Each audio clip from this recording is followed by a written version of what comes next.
नमस्कार साथियों, मैं आपका मनमोहन एक बार फिर आपका स्वागत करता हूं। साथियों, आपके बीच में मैं एक और हॉट टॉपिक लेकर के आया हूं। साथियों, वो विषय है अंतर्राष्ट्रीय संबंधों को लेकर के, अंतर्राष्ट्रीय विषयों को लेकर के। साथियों, जब जब भी किसी देश में आशाएं, लोगों की आकांक्षाएं पूर्ण नहीं होती है, तब एक विद्रोह पनपता है। ऐसे ही विद्रोह विश्व में अनेकों जगह हुए हैं, अनेकों जगह विद्रोह हुए हैं, अनेकों जगह क्रांतियां, चाहे वो फ्रांस की क्रांति हो, चाहे अमेरिका की क्रांति हो, चाहे इंग्लैंड की क्रांति हो, वहाँ के स्थानीय लोगों के द्वारा की गई क्रांतियां थी। भारत में भी ऐसी कई अनेक क्रांतियां हुई, लेकिन थोड़ा बहुत स्वरूप अलग हो सकता है साथियों। लेकिन एक हमारा पड़ोसी मुल्क इस समय विद्रोह की आग में झुलस रहा है। साथियों, मैं बात कर रहा हूँ बांग्लादेश में। बांग्लादेश में वो विद्रोह है जिसने पूरे बांग्लादेश को हिला करके रख दिया है। देश में उनके खिलाफ चलने वाला स्टूडेंट प्रोटेस्ट, लेकिन स्टूडेंट्स को भला पीएम से क्या प्रॉब्लम होगी? देखो, असल में शेख हसीना की सरकार ने एक कोटा सिस्टम को री इंट्रोड्यूस किया, जिसमें 1971 बांग्लादेश वॉर के फ्रीडम फाइटर्स की फैमिलीज को सिविल सर्विसेज में रिजर्वेशन दिया गया। ये विद्रोह न केवल बांग्लादेश को प्रभावित करेगा, बल्कि पूरे विश्व की राजनीति को भी प्रभावित करेगा, विश्व के राजनीतिक संबंधों को भी प्रभावित करेगा, विश्व के स्ट्रेटेजिक इम्पोर्टेंस और जियोपॉलिटिकल इम्पोर्टेंस को भी प्रभावित करेगा। साथियों, मैं सबसे पहले बात करूंगा कि बांग्लादेश में विद्रोह का क्या कारण था। साथियों, ऐसी बहुत सारी न्यूज़ मीडिया और अखबारों के माध्यम से पता चला था कि बांग्लादेश की जो ग्रोथ रेट है वो अच्छी है, एक्सपोर्टिंग भी ठीक है और आर्थिक स्थिति ठीक ठाक थी। ऐसे में वहाँ के लोग बाग रोजगार प्राप्त कर रहे थे, लेकिन बांग्लादेश का एक ग्रुप जो पढ़ा लिखा था उसको रोजगार प्राप्त नहीं हो पा रहा था।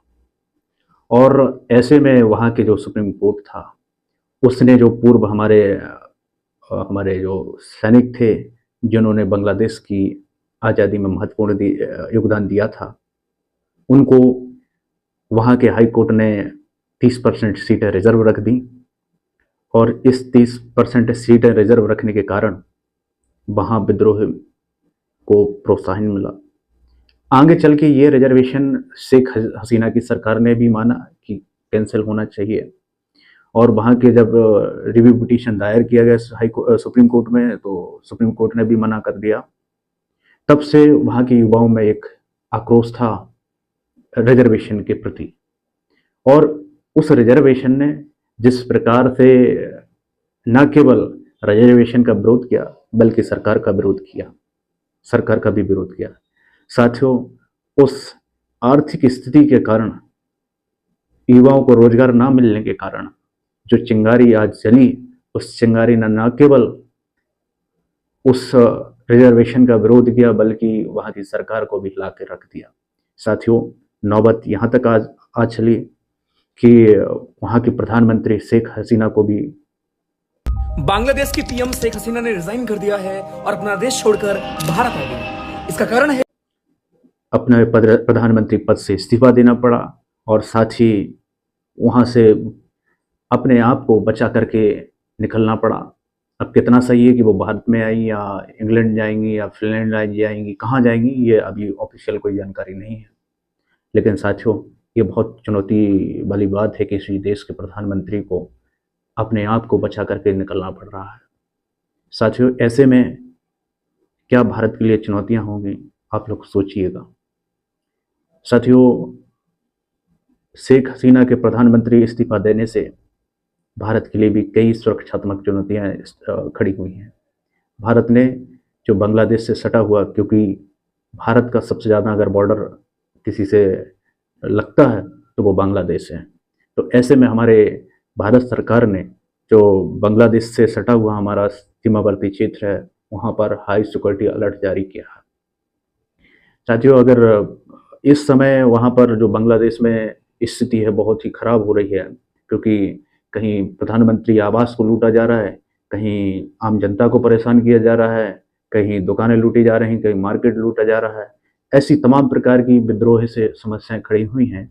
ऐसे में वहाँ की सेना ने मोर्चा संभाला है, अब समझने वाली बात यह है कि अगर यदि हमारी जो बांग्लादेश की प्रधानमंत्री शेख हसीना इस्तीफा दिया, क्योंकि भारत की वो फेवर करती रही हैं, भारत के समर्थन में हमेशा रही हैं, एक प्रकार से हम कहें कि भारत के मुनाफे वाली या फायदे वाली बात वो शेख हसीना करती रही।